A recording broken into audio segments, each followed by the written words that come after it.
damai sejahtera di dalam kasih Tuhan Yesus Kristus. Berbahagia sekali kalau kita ada di dalam hadirat Tuhan.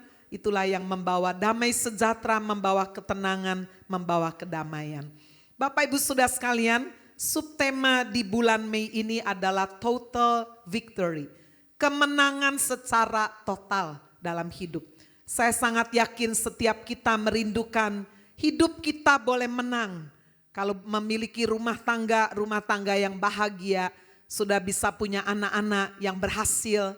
Saudara kalau bekerja juga bisa berhasil sehingga bisa membangun satu kehidupan yang baik. Tetapi jangan lupa manusia bukan hanya jasmani jiwani, tapi manusia itu rohani. Sehingga satu kali siapapun saudara tidak ada yang terkecuali akan meninggalkan dunia ini. Itu sebabnya kita juga membutuhkan satu tempat yang pasti. Rumah yang kekal di dalam surga. Yang sungguh dijanjikan saudara oleh Tuhan kita Yesus Kristus. Bapak Ibu Saudara, minggu lalu saya menyampaikan bagian yang pertama dengan satu tema yang saya ambil. How to win the victory. Bagaimana kita bisa merebut kemenangan. Saya sedang membahas dari Efesus 6 ayat 10 sampai dengan ayat 20. Bapak Ibu Saudara, minggu lalu saya membahas dari Efesus 6 ayat 10 sampai dengan 12. Minggu ini, hari ini saya akan menyampaikan dari ayat 13 sampai dengan ayat 17. Minggu yang akan datang saya akan selesaikan dari ayat 18 sampai ayat 20. Kalau saudara ingin mendengar sebelumnya, sudah bisa pesan CD khotbahnya atau saudara bisa lihat di internet, di komputer saudara atau di gadget saudara hanya dengan mengetik www.hfc.id. Saudara bisa dapatkan renungan-renungan singkat 3 menit dari lensa firman maupun dari khotbah 45 menit. Bapak Ibu Saudara sekalian, minggu yang lalu saya memulai dengan satu pembukaan bagaimana ada banyak orang di dunia ini baik dari sisi militer, strategi perang maupun pengusaha maupun ahli politik. Belajar dari seorang ahli strategi perang dari China kuno, namanya adalah Sun Tzu. Saudara sekalian, orang ini hebat sekali, saya nggak tahu fotonya bisa ditayangkan atau tidak ya, minggu lalu sih bisa nih. Sun Tzu ini sudah hidup 500 tahun sebelum Masehi. Tetapi Bapak Ibu Saudara sekalian, strategi perangnya begitu jitu. Sehingga kemudian saudara dibukukan sampai bisa 13 bab ya, dengan judul buku The Art of the Warfare, seni di dalam peperangan. Rupanya peperangan itu juga ada seninya ya, tidak hanya pedang, tombak ataupun sekarang saudara senjata yang canggih seperti pistol atau nuklir ya, tetapi ada strateginya. Nah Bapak Ibu Saudara sekalian, strategi perang yang ditulis oleh Sun Tzu ini ya, begitu terkenalnya sampai negara-negara di dunia ini mewajibkan saudara untuk mereka yang ada di bagian militer membaca buku The Art of Warfare ini. Saudara sekalian, saya menyimpulkan ada 2 hal yang sangat penting diajarkan oleh Sun Tzu ini. Kalau kita ingin merebut kemenangan di dalam seluruh aspek kehidupan kita, maka yang pertama kita harus mengenali diri sendiri dengan segala kelemahan dan kekuatannya. Saudara, kalau saudara itu tahu kelemahan kita dari lawan kita, ya kita jangan maju begitu aja, itu namanya nekat dan pasti kalah. Kita harus lihat strategi apa kelemahan daripada lawan. Itu menjadi saudara bagian yang kedua. Untuk kita bisa merebut kemenangan, bukan hanya mengenali diri sendiri dengan segala kelemahan dan kekuatannya, tetapi juga mengenali kelemahan dari lawan kita. Ya, kita nggak boleh sombong, oh saya pasti menang, nggak bisa. Lawan kita kuat, kita harus akui sudah, dan kita juga harus cari apa yang menjadi titik lemahnya. Dengan cara itu kita bisa merebut kemenangan. Saya mereview sedikit minggu yang lalu, saya membahas sudah dari ayat 10 sampai dengan ayat 12. Bagaimana kita harus mengenali siapa musuh kita. Musuh kita bukan manusia, bukan mertua, bukan suami yang mungkin nyeleweng, istri yang mungkin gak tanggung jawab. Atau mungkin partner bisnis yang menipu, bukan. Firman Tuhan berkata, sadarlah berjagalah lawanmu iblis. Di balik semua kejahatan yang begitu hebat, saudara, iblis ini menguasai kehidupan manusia. Iblis ini kerjanya teratur, sistematis, pantang mundur, tekun luar biasa. Nah, nanti sudah bisa dengar ya, minggu yang lalu saya menyampaikan ini. Yang kedua adalah mengenali siapa yang menjadi pemimpin, pembela dalam hidup kita. Sebab iblis itu roh. Saudara, dia sudah menang satu tahap. Dia bisa lihat kita gak bisa lihat iblis kan. Itu sebabnya kita harus mengenali siapa pemimpin hidup kita. Pembela hidup kita, Allah sang pencipta alam semesta. Dia juga yang menciptakan malaikat yang kemudian jatuh ke dalam dosa, yaitu iblis. Itu sebabnya Allah pasti bisa saudara menghancurkan iblis. Sehingga ketika kita benar-benar mengenali siapa pemimpin pembela kita, dan yang kemudian yang ketiga mengenali siapa diri kita. Kita adalah orang-orang yang sangat lemah, rapuh, gampang dibujuk, gampang tersesat. Alkitab menggambarkan manusia seperti domba. Domba itu binatang yang lemah, bodoh, sudah ya. Gampang sekali dipengaruhi, tidak punya alat bela diri. Benar-benar satu gambaran yang tepat melukiskan kita manusia yang lemah. Di ayat 10 dikatakan akhirnya hendaklah kamu kuat di dalam Tuhan. Kita hanya bisa kuat kalau kita punya Tuhan, sumber kekuatan. Kita hanya bisa memiliki kuasa mengalahkan iblis jika kita ada di dalam kuasa Roh Kudus, Roh Allah sendiri. Nah, hari ini saya ingin bawa saudara untuk melihat bagian selanjutnya bagaimana kita bisa merebut kemenangan adalah dengan menerapkan strategi sesuai dengan firman Tuhan. Mari kita melihat ayat firman Tuhan, saya akan baca dari Efesus 6 ayat 13 sampai dengan ayat 17. Mari kita baca ayat-ayat ini secara bergantian, saya akan membaca ayat 13, Bapak Ibu bersama Pak Timi baca ayat 14 sampai dengan ayat 17.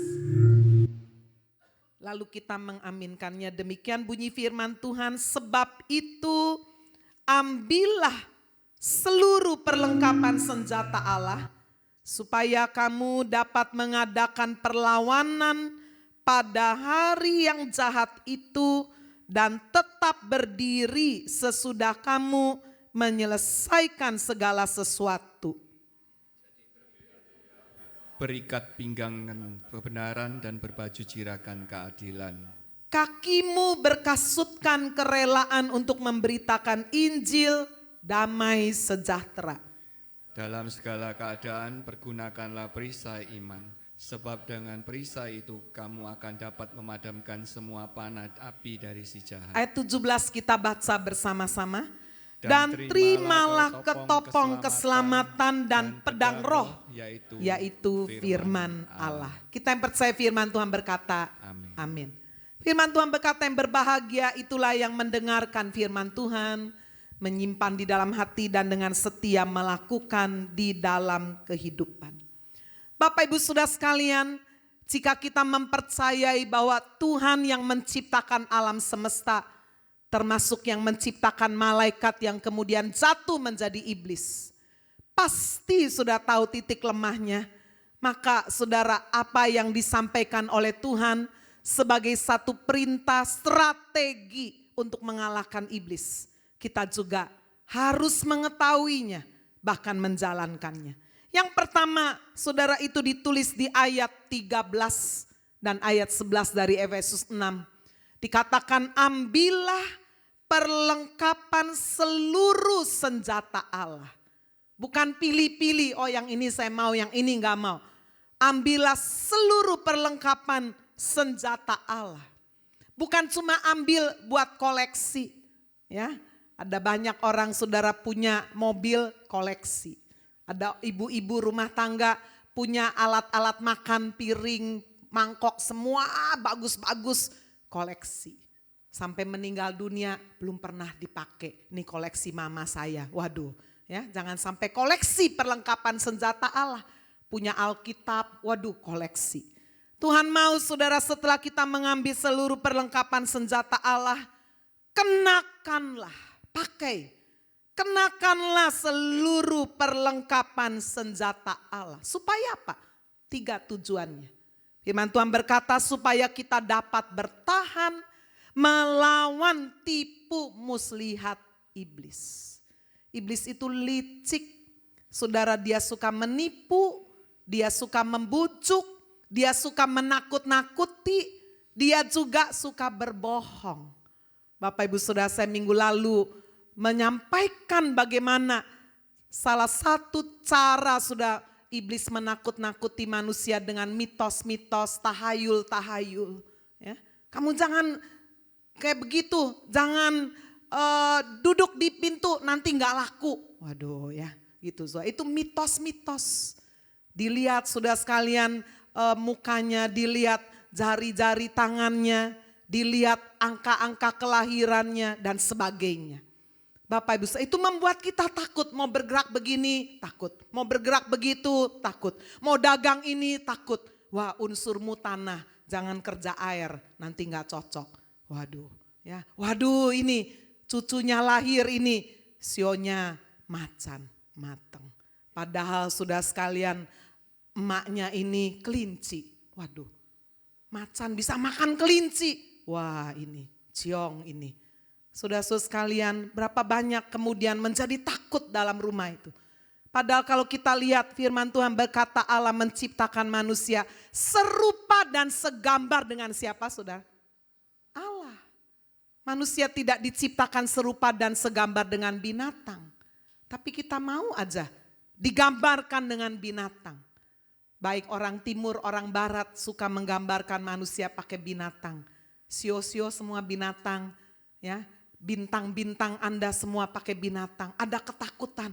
Kalau sio ini kawin sama sio ini, nanti ciong gimana, nanti gak cocok gimana. Wah, padahal saudara saya menjumpai yang pernikahan umurnya beda 4 tahun cerai itu banyak sekali.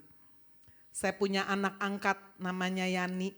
Ya, waktu dideketi sudah sama pria ya yang sekarang jadi suaminya, umurnya beda 6 tahun. Nggak ada masalah, semua cocok. Sampai satu kali ada saudara berkata, umur 6 tahun tuh jelek loh, elek. Dia langsung datang sama saya. Mami gimana ini? Katanya Yani sama Erik beda 6 tahun, ini jelek katanya. Saya bilang semua angka bagus. Semua hari bagus, yang penting kamu cocok apa enggak. Kalau sudah cocok, rohani, orangnya rajin bekerja, semua komunikasi bisa jalan. Semua disahkan di dalam nama Tuhan Yesus. Amin. Itu sebabnya saudara kita harus mengenakan perlengkapan senjata Allah. Iblis itu sukanya menipu. Sukanya menakut-nakuti. Kita juga perlu mengenakan perlengkapan senjata Allah. Supaya kita bisa mengadakan perlawanan pada hari yang akhir. Hari yang jahat. Hari-hari ini jahat sekali. Ya, saudara lihat orang ke pasar digendam. Ya, orang saudara mau masuk mobil diikuti, dirampok. Anak kecil diperkosa. Waduh, ngeri sekali. Hari-hari yang jahat, di balik semua ini saudara, iblis bekerja. Iblis tahu waktunya udah gak lama lagi, itu sebabnya dia kerahkan tenaga. Iblis gak kenal waktu libur, cuti, gak ada. Dia seperti singa yang mengaum-ngaum berjalan keliling mencari orang yang dapat dicaploknya, ditelannya. Rajin sekali. Itu sebabnya Bapak Ibu kita harus mengenakan perlengkapan senjata perang. Yang ketiga agar kita dapat meraih kemenangan. Ya, supaya kita bisa menang. Bahkan setelah menang saudara, ya, jangan udah menang mati, waduh. Agar setelah menang dikatakan tetap berdiri sesudah selesaikan segala sesuatu. Artinya benar-benar saudara menangnya tidak karena KO, tapi betul-betul menang secara terhormat. agar kamu meraih kemenangan dan tetap berdiri dengan teguh sesudah menyelesaikan segala sesuatu. Setelah kita sudah sekalian mengambil dan mengenakan seluruh perlengkapan senjata Allah, apa yang kita lakukan? Yang pertama firman Tuhan berkata di ayat 14, berdirilah tegap. Apakah saudara pernah melihat orang maju perang? Disuruh yang pincang-pincang, yang cacat, yang kakinya pendek sebelah, waduh gak bisa. Yang pakai kursi roda gak bisa. Harus bisa berdiri tegap, harus bisa berlari. Ini menjadi modal yang sangat penting. Syarat utama saudara agar bisa seorang prajurit berdiri tegap ya. Zaman dulu sudah baju perangnya itu kayak pakai kayak pakai jubah gitu ya. Maka harus diikat dengan kuat dengan ikat pinggang. Firman Tuhan berkata, saudara, jadi berdirilah tegap. Berdiri ini saudara satu gambaran hidup kita di dalam anugerah Tuhan. Kita berdiri saudara tegap bukan karena saudara kaya, bisa cari uang hebat, hartanya enggak habis 7 keturunan, percayalah habis. Benar saudara, engkong dari Pahan ini kaya sekali. Di Kupang salah satu orang terkaya. Tetapi saudara engkong Pahan ini saya ceritakan ya, beberapa waktu yang lalu pas ada saudara yang menikah saya ke sana. Bilang, wah ini dulu kakeknya Bapak ini kaya, nggak ada yang nggak tahu kakeknya. Tetapi hartanya nggak sampai keturunan ketiga, habis saudara. Ya. Kenapa saudara? Karena engkongnya ini suka ilmu kegelapan. Waduh suhunya banyak sekali, suka ngadu ilmu. Padahal punya toko banyak, punya hotel, punya perkebunan sawit, punya saudara. Ya, sawit apa karet saya lupa, pokoknya punya perkebunan, punya tanah, habis. Itu sampai emas-emasnya ditaruh, sudah ditaruh dikubur di tanah supaya jangan hilang. Tapi siapa menyangka saudara waktu hujan atau apa ya, atau ada goyang, dicari gak ada. Kebawa, dicari kemana, waduh gak tahu udah pindah kemana kali. Bapak Ibu Saudara, apa yang bisa membuat kita berdiri tegap itu bukan uang. Bukan kepandaian. Sudah pernah lihat orang pinter sekali jadi hun-hun. Namamu siapa? Hah? Dia malah tanya lagi, namamu siapa? Namanya sendiri dia gak ingat. Kalau ada sekian sudah sekalian persen sedikit aja syaraf-syaraf di otak saudara putus konslet. Udah gak bisa apa-apa. Mau S3 lah, mau apa, udah percuma. Apa yang bisa membuat kita berdiri tegap adalah anugerah Tuhan. Amin. Hidup karena anugerah Tuhan. Zakaria pasal 4 ayat 6. Inilah firman Tuhan kepada Zerubabel bunyinya. Bukan dengan keperkasaan, bukan dengan kekuatan. Melainkan dengan rohku, firman Tuhan semesta alam. Kita kuat karena Tuhan. Kita kuat karena anugerah Tuhan. Paulus sudah sekalian sebelum mengenal Tuhan seorang yang sombong. Seorang yang merasa dirinya udah hidup dalam kebenaran. Tapi perjumpaan dengan Kristus membuat dia berkata apa yang dulu merupakan keuntungan bagiku aku anggap sampah semuanya. 1 Korintus 15 ayat 10 dia berkata karena kasih karunia Allah. Aku adalah sebagaimana aku ada sekarang karena kasih karunia. Because of grace. Kasih karunia yang dianugerahkannya kepadaku tidak sia-sia. Jadi saudara juga jangan karena anugerah seenaknya aja dosa terus. Jangan. Karena anugerah ini membuat tidak sia-sia. Paulus bekerja keras rajin sekali. Aku lebih bekerja keras daripada mereka semua. Tapi bukannya aku, Paulus berkata, karena kasih karunia Allah yang menyertai aku. Bapak Ibu Saudara sekalian, setiap kita biarlah kita rajin bekerja. Meninggalkan value dalam hidup. Meninggalkan nilai. Bukan hanya meninggalkan warisan dan uang yang banyak. Bapak Ibu Saudara, saya bagikan juga minggu lalu ada seorang penyanyi terkenal. Namanya Prince Rogers Nicholson. Bisa ditayangkan fotonya, ini penyanyi terkenal era tahun 80. Ini sekelas Michael Jackson, terkenal sekali.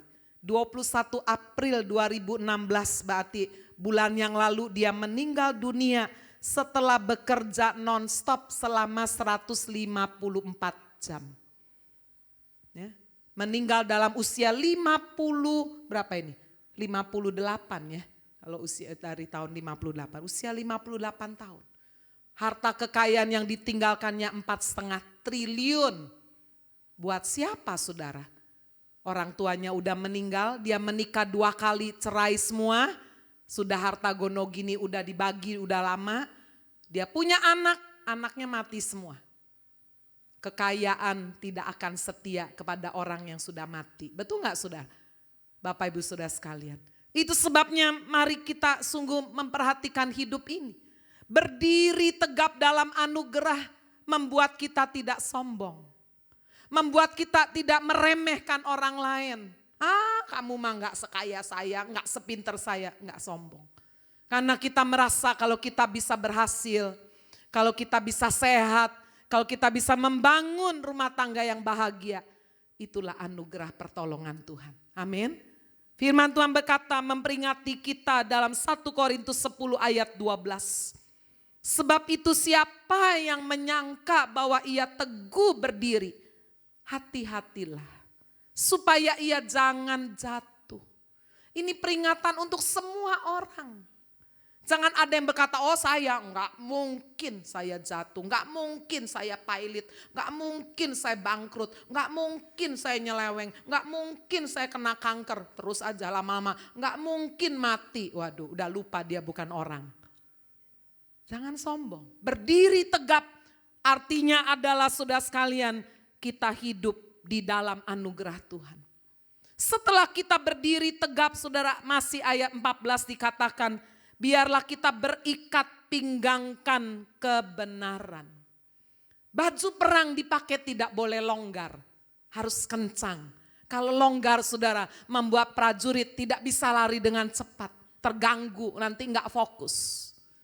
Bapak Ibu Saudara sekalian, baju perang yang tidak longgar ini harus diikat dengan ikat pinggang kebenaran. Berapa banyak seringkali saudara rohani kita kedodoran. Karena saudara terlalu fokus sama dunia, terlalu sibuk dengan pekerjaan.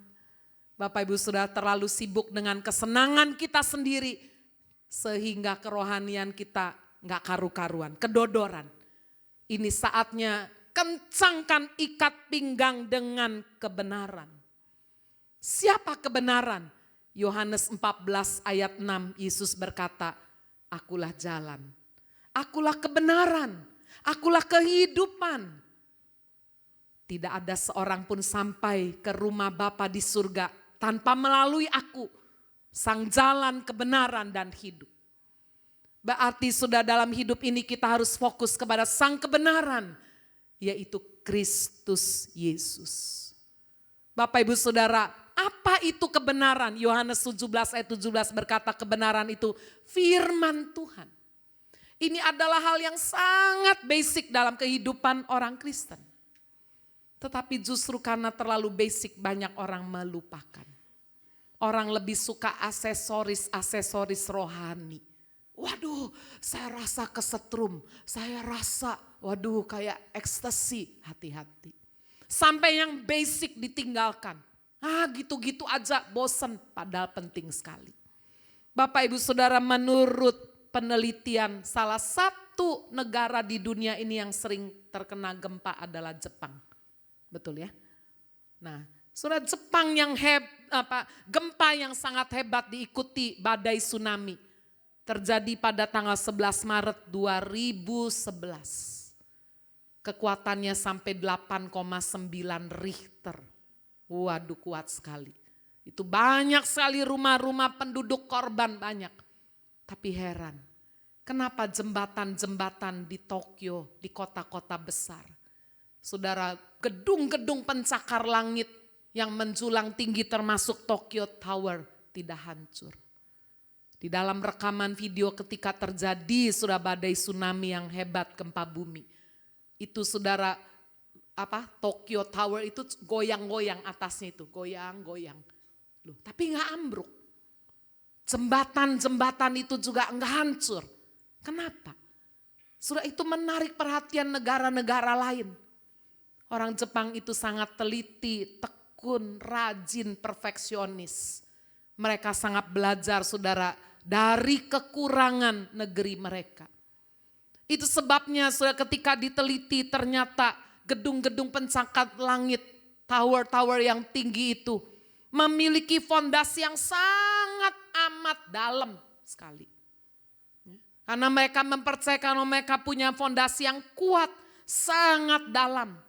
Ditambah saudara ada penyerap guncangan yang meredam energi seismik yang menggoyangkan itu. Itu yang membuat kenapa saudara gedung-gedung pencakar langit ini cuma goyang di atasnya, tapi tidak menghancurkan.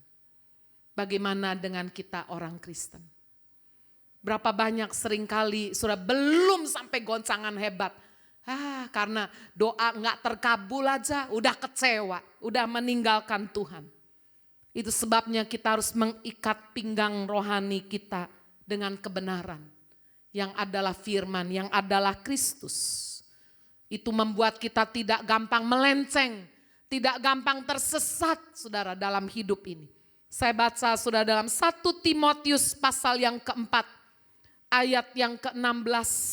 Firman Tuhan memberikan peringatan kepada kita semua tidak terkecuali. Awasilah dirimu sendiri dan awasilah ajaranmu. Bertekunlah dalam semuanya itu. Karena dengan berbuat demikian engkau akan menyelamatkan dirimu dan semua orang yang mendengar engkau. Ini Paulus lagi kasih nasihat kepada muridnya Timotius. Juga kepada jemaat yang sudah percaya, awasi dirimu. Ya, jangan kemudian sudah kita lengah karena merasa udah Kristen, udah percaya Yesus, akhirnya apa? Enggak lagi baca Alkitab, enggak hidup dalam doa, enggak lagi memakai perlengkapan senjata perang, tiba-tiba aja, wah kita udah mundur bahkan udah jatuh. Awasilah dirimu, awasi pengajaranmu. Hari-hari ini saya sangat fokus saudara untuk mengajar. Sesuai dengan visi dari gereja ini, gereja Happy Family menjadi gereja yang sangat berpengaruh bagi masyarakat. Yang utama sekali adalah melalui pengajaran. Melalui penyembahan, melalui misi sudah, dan melalui pemuritan. Bapak Ibu, kami bekerja keras. Mengajar itu perlu persiapan. Enggak cuma cerita, enggak cuma ambil contoh-contoh ini, contoh. Tapi belajar menggali ke dalam. Supaya apa sudah? Supaya jemaat berakar dengan sangat kuat. Saya sangat merindukan jemaat Happy Family atau siapapun saudara yang hadir. Belum pernah ikut kelas training, ikut sudah. Disebut basic training, berarti itu berbicara hal yang basic. Dari kelas basic, saudara jangan berhenti. Terus ada Holy Spirit, ada healing, ada family, ada leadership, ada certificate program setiap Jumat saya mengajar. Capek sudah itu ngajar jam 9 sampai setengah 1. Itu kalau udah ngajar, ngajar sekolah Alkitab jam 6 sampai jam 10 malam. Aduh, terperas semua, capek. Yang diajar bukan kayak jemaat kayak gini, itu memuridkan. Tetapi itu sedang menanam fondasi yang kuat. Awasilah dirimu, awasilah pengajaranmu. Bertekun artinya apa? Ada saat kita bosen, capek, kok gitu-gitu aja. Tekun, tekun. Supaya apa dikatakan kamu menyelamatkan dirimu dan juga semua orang yang mendengar engkau. Setelah memakai ikat pinggang kebenaran, saudara sekalian di ayat selanjutnya dikatakan di ayat masih di ayat 14, berbaju zirahkan keadilan. Ya, baju zirah zaman dulu saudara orang itu kan perang pakai pedang, pakai tombak, pakai panah. Itu harus pakai baju zirah tutupi dari leher sampai dada. Kalau sekarang udah gak pakai pedang atau panah-panah, pakai pistol, pakai bedil ya, pakai nuklir. Wah, kalau sudah lihat film action, biasanya polisi-polisi yang bertugas pakai baju anti peluru. Betul nggak? Yaitu gambaran baju zirah zaman sekarang. Menarik sekali sudah ketika firman Tuhan berkata berbaju zirahkan keadilan. Bapak Ibu, ini adalah perlengkapan senjata Allah yang penting. Hidup dengan sikap adil yang diterapkan di tengah-tengah keluarga misalnya. Berapa banyak saudara kalau suami tidak adil kepada istri karena istrinya lebih dari satu, wah gegeran. Orang tua bisa tidak adil terhadap anak kalau anaknya lebih dari satu. Satu cinta anak pertama, satu yang kedua, ya suami saya pernah cerita begini. Orang tua saya punya 3 anak. Yang mama cinta anak nomor 3. Papa cinta anak nomor 2. Kamu dicinta siapa? Pembantu. Mungkin waktu punya anak pertama masih struggle saudara. Ya, tapi udah punya anak 2 udah lebih mapan semuanya. Bapak Ibu saudara, berapa banyak seringkali keadilan kita tidak jumpai di tengah keluarga. Baru-baru ini saya menerima YouTube mengenai sharing dakwahnya A.A. Jim. Ya, nanti kalau saudara mau boleh saya kasih. Saya forward ya, kalau saudara punya WhatsApp bisa dibuka. Dia menceritakan bagaimana kegagalan dia. Bermula sudah ketika dia sangat sukses. Orang-orang mengenal dia, kita juga kenal ya. Saya juga senang dengar dakwanya dia ya, orangnya rileks, ramah, ngomong soal keluarga, banyak contoh-contohnya. Dan memang fans beratnya dia banyaknya ibu-ibu rumah tangga. Ya. Teteh-teteh, itu orang Sunda kan, orang Bandung. Sudah sampai dia jadi rebutan televisi untuk bisa tayang. Hari-hari itu dia sampai 1 jam muncul di TV dapat 1 miliar. Bayangkan. Tapi dia berkata justru di atas puncak. Di mana dia begitu gampang bisnis yang dikelolanya sudah itu di Bandung itu ya.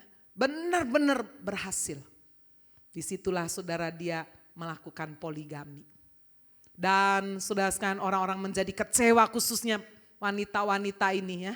Karena gak cocok katanya sama dakwah yang dia berikan sebelumnya yang menyiratkan bahwa dia gak setuju sama poligami. Kok dia sekarang poligami? Bapak Ibu Saudara, dan sebagai hasilnya ya mulai berkurang, mulai mundur. Bisnisnya juga sudah mulai sepi, udah gak diminta lagi di TV. Dia berkata itulah masa yang sangat sulit buat saya. Ketika dia tidak bisa bersikap adil kepada istrinya. Istrinya pun masuk keluar rumah sakit sampai akhirnya mengambil keputusan istri pertamanya kalau nggak salah bernama Nini ya, menceraikan suaminya. Tetapi Bapak Ibu Saudara itu saat yang berat sekali sampai kemudian beberapa tahun kemudian dia menikahi kembali istrinya yang pernah menceraikan dia. Jadi sekarang 2 lagi. Cuma yang muda jadi istri pertama, yang istri pertama jadi istri kedua. Dia menceritakan itu pengalamannya. Bagaimana ketidakadilan dia. Demikian juga anak-anaknya. Anaknya cukup banyak sudah.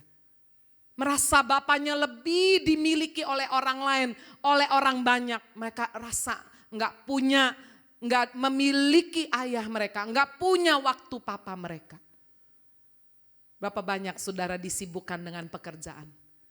Sehingga saudara tidak bersikap adil. Dalam hal memberikan waktu kepada keluarga kita. Kepada orang-orang yang terdekat dengan kita. Bahaya kita saudara bukan hanya dosa. Tapi bahaya kita adalah kesibukan. Benar saudara. Kesibukan bisa bikin keluarga hancur.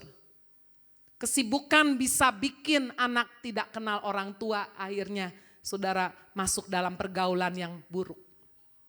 Kesibukan bisa membuat orang sakit mendadak mati karena kelelahan. Ya, sama seperti tadi Prince yang saya ceritakan, Dia mati setelah kerja 154 jam non-stop. Itu kalau dihitung-hitung kurang lebih 6,5 hari. Ya, karena di perfeksionis mau bikin karya yang luar biasa. Ya, dia lupa dia bukan Tuhan. 154 jam walaupun didoping terus, ya ada batasnya. Setelah berbaju zirahkan keadilan yang kita terapkan dalam keluarga, juga di tengah pekerjaan. Coba saudara kalau pengusaha, pimpinan perusahaan gak adil. Saudara enak aja naikin gaji ini, gak ada alasan ya pokoknya aku suka, ini aku gak suka. Walaupun dia rajin berprestasi, aku gak suka mau apa? Wah gak bisa kan, saudara harus adil, ada peraturan. Ketidakadilan membuat saudara ada gangguan. Demikian juga dalam masyarakat. Berapa banyak saudara kita melihat ketidakadilan. Sudah beberapa waktu yang lalu saya berkesempatan bersama Bapak berlibur ke Jepang. Kami diantar oleh supir orang Indonesia, Chinese yang sudah lama tinggal di Jepang. Satu kali kami makan roba taiyaki, daging, aduh segala macam. Ya pesen sake lah ya, minum sedikit itu. Supaya enggak enek, enggak sampai mabok-mabok, enggak boleh itu ya. Tawarin, ayo Pak minum, oh enggak. Kita masih nyetir, sedikit Pak enggak mabuk, oh enggak bisa. Di Jepang ada peraturan, supir tidak boleh. Ya. Kalau minum sudah dia akan didenda senilai kurang lebih 200 juta. Tapi bukan hanya supir yang didenda, sebelahnya, penumpang sebelahnya didenda. Kalau enggak salah 150. Penumpang di belakangnya didenda 100. Loh kenapa yang salah kan supirnya? Oh enggak. Itu Jepang kasih peraturan begitu. Sudah tahu ini mau nyupir yang sebelah gak ngomongin. Yang belakang gak ngomongin. Denda semuanya. Ingat-ingat Plonco dulu ya. Yang salah satu semua dihukum. Wah hebat sudah. Peraturan adil. Itu gak pandang bulu. Mau yang melanggar itu sudah menteri, rakyat biasa. Terus dia bilang, ya susahnya kalau di Indonesia itu peraturan banyak. Ya tapi tidak dijalankan. Coba buang sampah di Indonesia, ada peraturannya, ada kan. Buang sampah didenda berapa gitu, masuk penjara. Coba nanti sudah kalau boleh coba. Abis ini buang sampah, ada yang menjarain saudara enggak? Buang-buang aja, saya kadang-kadang sakit hati sudah. Naik mobil ya, apalagi kalau keluar kota. Lihat orang makan Kentucky, makan apa. Habis itu buang di jalan. Dalam hati, jalan mbokmu ta. Jalannya mbakmu ta. Ini lu bukan tempat sampah, ini lu jalan raya, buang aja. Ya semoga di sini jangan. Sudah jangan pernah ninggalin gereja cecer-cecer. Habis minum, buang. Itu di Jepang saya sangat sulit cari tempat sampah. Mereka itu ya ada kelemahan, ada kekuatannya. Mereka tuh trauma dengan teroris. Teroris itu sering taruh bom di tempat sampah kan.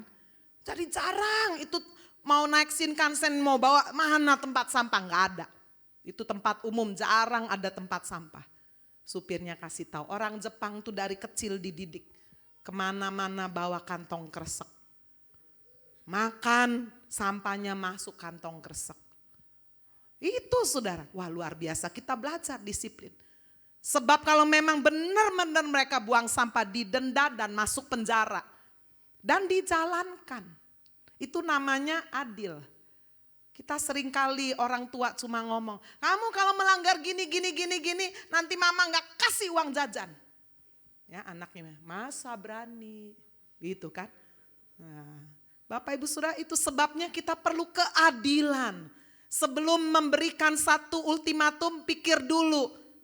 Ya, resikonya, akibatnya, berbaju zirah keadilan.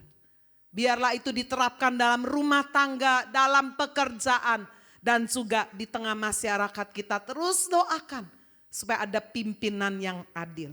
Setelah berbaju zirah keadilan, ayat selanjutnya dikatakan ayat 15, kakimu berkasutkan kerelaan untuk memberitakan Injil damai sejahtera. Sudah seorang yang mau maju perang, sudah pakai pakaian perangnya lengkap. Tapi satu aja gak pakai kasut, gak pakai sepatu. Waduh gak siap. Nggak mungkin bisa berperang dengan baik. Kakinya kena kerikil, kena batu, kena duri. Waduh, terganggu sekali. Bapak Ibu Saudara, penting sekali dalam hidup ini. Saudara sudah diberkati, saudara sudah mengalami damai sejahtera, saudara sudah mendapatkan harta yang tidak ternilai, tidak bisa dibeli dengan uang, itu hidup kekal. Kenapa saudara kita tidak berkasutkan kerelaan memberitakan Injil? Sebarkan berita Injil. Sekarang teknologi udah maju, gereja sudah memberikan sarana, ada lensa firman, sudah tinggal saudara forward aja. Saudara bisa beritahu teman-teman di Surabaya, di luar negeri, nggak pakai bayar.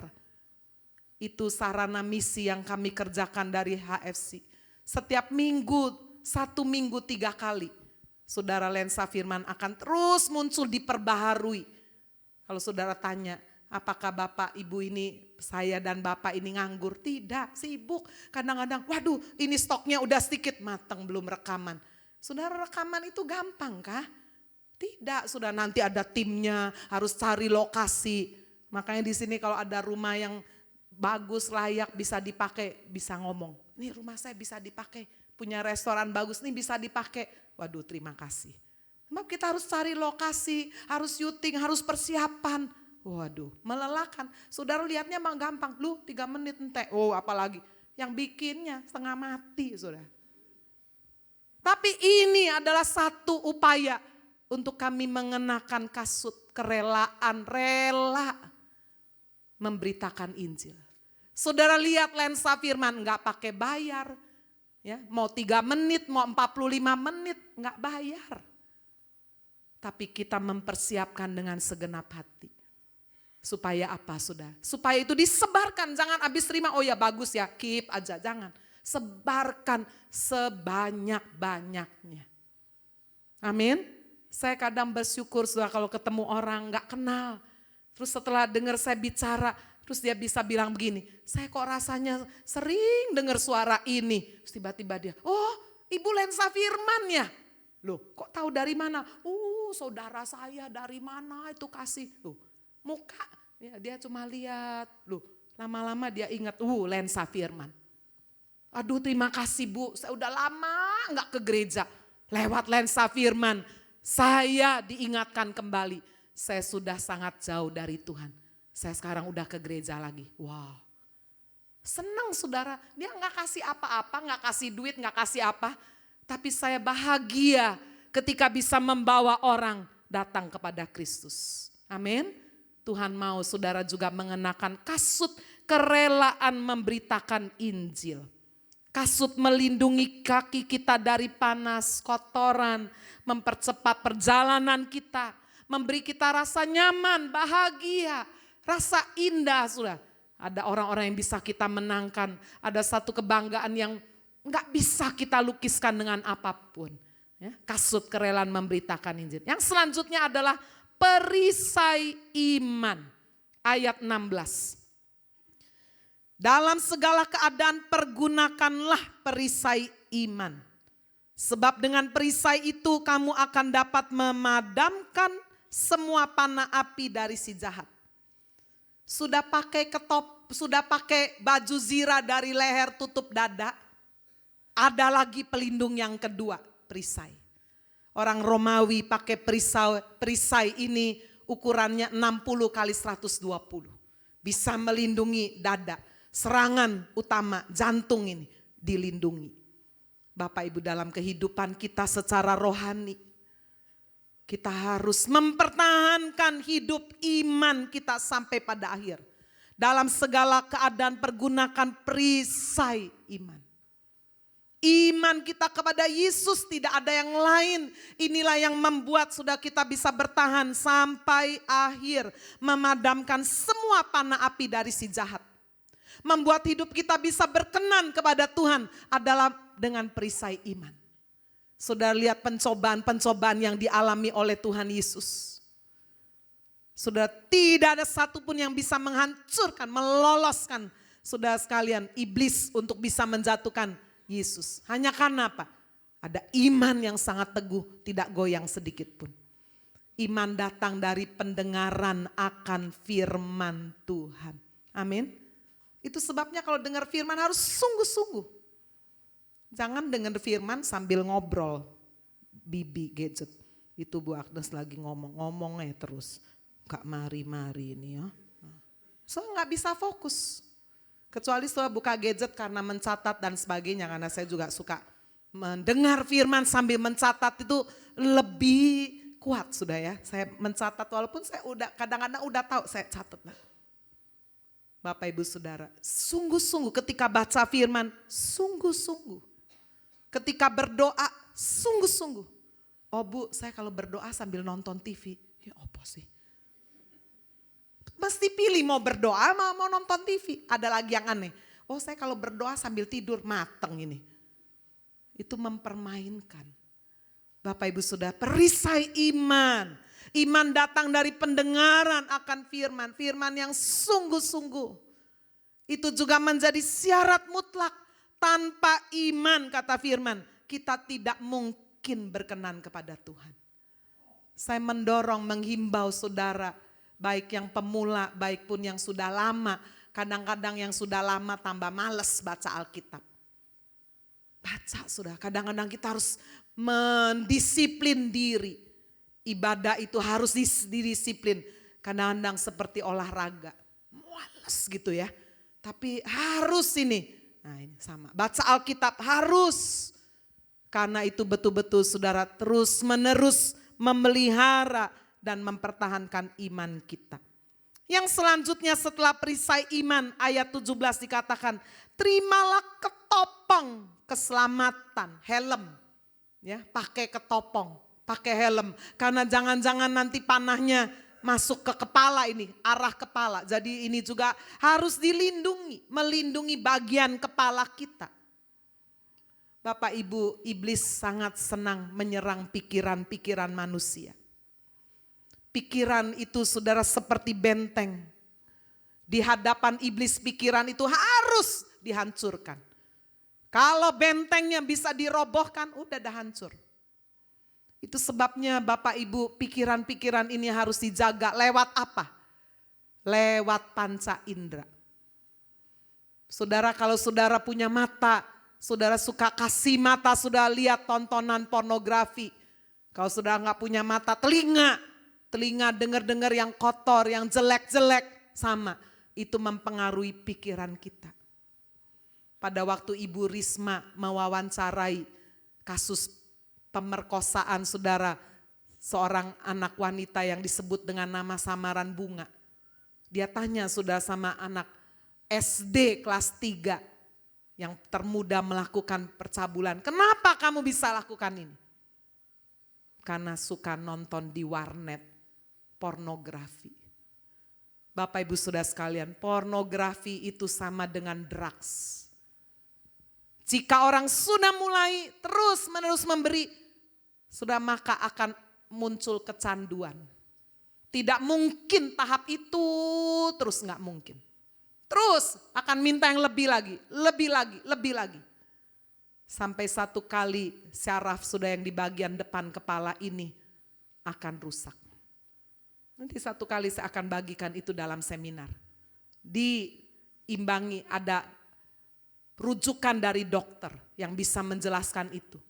Itu sebabnya orang kalau sudah dikuasai pornografi yang hebat sekali, ya, itu nggak bisa kerja pakai otak, nggak bisa. Jadi blow on saudara, benar. Nggak bisa smart. Anak saudara kalau kecanduan game, ya, berapa banyak anak sekolah di Amerika tapi nggak kuliah, main game terus. Tidurnya jam 2. Tidak, jam 2 masih main terus. Tidurnya jam 6 sampai jam 12 siang. Gimana kebalik kayak begitu, kuliah enggak. Nanti habis itu dia makan, game lagi. Orang tua di Indonesia bilang, oh anak saya sekolah di luar negeri. Sekolah apa? Tugas orang lain yang kerjain pakai joki, bayar aja. Mobilnya mewah. Penampilannya mentereng, isi otaknya 0. Kalau enggak pornografi, game online, aduh ngeri sekali. Hari-hari ini iblis sedang menyerang Benteng-benteng hidup manusia itulah pikiran. Saudara, Tuhan memberikan pilihan itu pada saudara. Saudara mau pakai anggota tubuh ini untuk apa? Itu sebabnya firman Tuhan berkata, karena itu demi kemurahan Allah. Aku menasehatkan kamu, enggak paksa. Demi kemurahan Allah, aku nasehatkan kamu. Persembahkanlah anggota tubuhmu sebagai persembahan yang hidup, yang kudus, yang berkenan.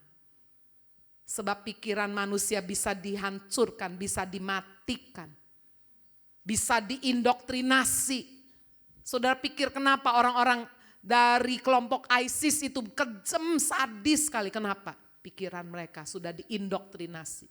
Kenapa orang mau dipakein bom bunuh diri? Yaitu pikiran sudah diindoktrinasi. Kamu kalau mati bunuh diri, nanti mati langsung disambut oleh 7 bidadari. Bidadari sopo, saudara. Sudah di alam sana pikirannya masih kotor aja. Bapak Ibu Saudara. Tuhan mau kita pagari, bentengi pikiran kita, jaga mata kita. Soalnya gak bisa sih larang-larang terus sama anak. Di band-band semuanya. Ya dia lihat punya temennya. Saudara harus kasih dia antibodi rohani.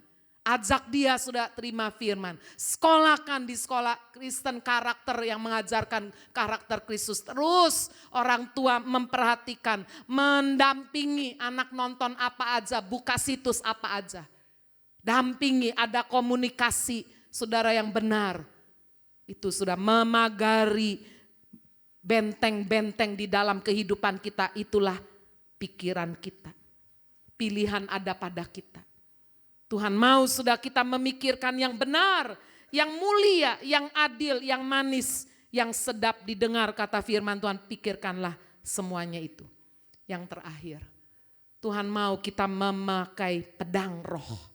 Sudah itu ditulis di ayat yang ke-17. Terimalah ketopong keselamatan dan pedang roh, yaitu firman Allah.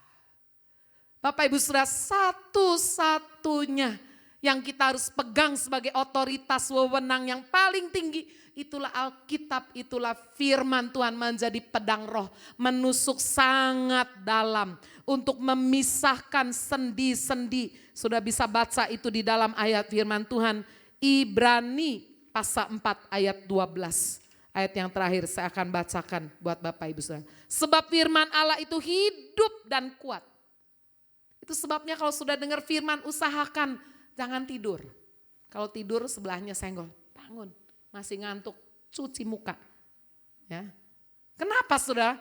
Karena benar-benar firman ini harus diterima dalam keadaan saudara segar, sehat, alert. Firman Allah itu harus hidup dan kuat. Lebih tajam daripada pedang bermata dua manapun. Dia menusuk amat dalam.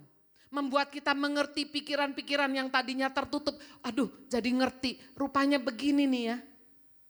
Bapak Ibu Saudara, setiap kali saya cerita firman Tuhan, saya sering ingat mama saya yang sederhana, lahir di Tiongkok. Dia udah Kristen saudara sebelum saya lahir karena dibawa oleh engkong saya. Tetapi Kristen yang tidak bertumbuh. Kristen gak pernah baca Alkitab. Dari kecil saya sering lihat mama saya bawa ke gereja, persiapan pergi ke gereja, dia cari uang receh. Saya kecil itu pernah tanya, Ma kenapa sih kalau pergi ke gereja harus cari uang receh? Saya ingat mama saya jawab gini, buat apa kasih uang gede-gede, nanti yang kaya pendetanya. Gitu saudara, saya gak bisa lupa itu. Tapi sudah mama saya mengalami perubahan. Ketika dia baca Alkitab, ketika saya injili dia terima Yesus, Yesus bisa masuk ke dalam hati. Dan mama harus baca Alkitab. Padahal mama saya cungkolai. Dia bisa bahasa Indonesia, diajari pembantu. Saya beliin Alkitab yang gede. Tiap hari baca Alkitab. Perubahan terjadi. Saudara pergi ke gereja, dia cari uang yang paling besar. Saya heran, loh kenapa bukan uang receh lagi? Jangan, kasih Tuhan. Loh nanti pendeta kaya, masa bodoh, itu urusannya. Saya pokoknya kasih untuk Tuhan. Dan saya lihat sudah ketika dia memberi sungguh-sungguh, diberkati Tuhan. Saya mengikuti contoh mama saya. Benar-benar sudah dia untuk pekerjaan Tuhan, menolong orang. Dia gak pernah bilang, eman-eman, gak pernah. Tapi diri sendiri hemat setengah mati. Ya orang totok kan. Tapi ada perubahan. Firman Tuhan. Saudara, ketika satu kali mama saya ketinggalan bawa emas ke toko. Emasnya kebawa saudara ke travel, mobil travel saya Cirebon, sekolah di Bandung. Kebawa.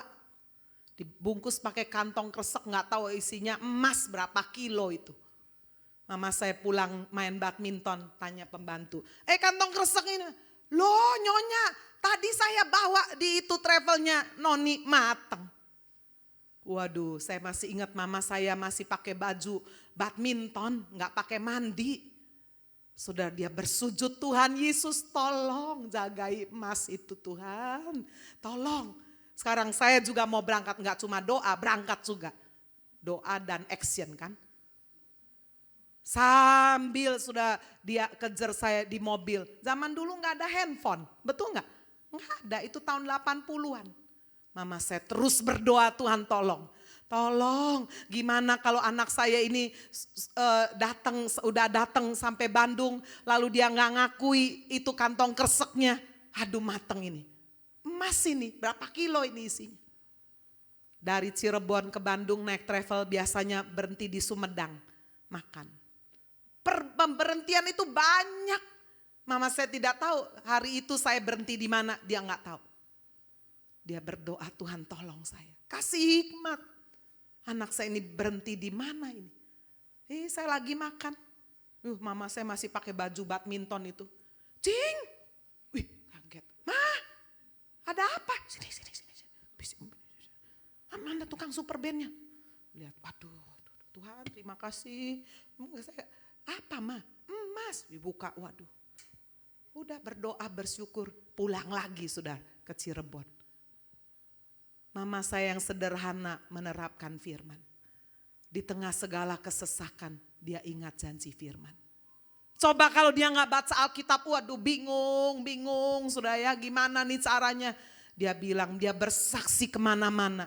Itu saya udah mau kehilangan emas berapa kilo. Saya berdoa Tuhan Yesus tolong pimpin saya, bawa saya ke tempat di mana anak saya travelnya berhenti bisa pas. Saya gak tahu tapi Roh Kudus kan tahu. Bisa bicara sama saya, bisa bicara ke hati saya, bisa pas. Bapak Ibu Saudara, hari ini berapa banyak saudara punya jalan buntu. Jangan lari ke dukun, cari orang pinter. Cari Tuhan yang menciptakan alam semesta. Kalau nyawanya saja dia berikan, masa dia enggak mau berikan apa yang menjadi keperluan hidup kita.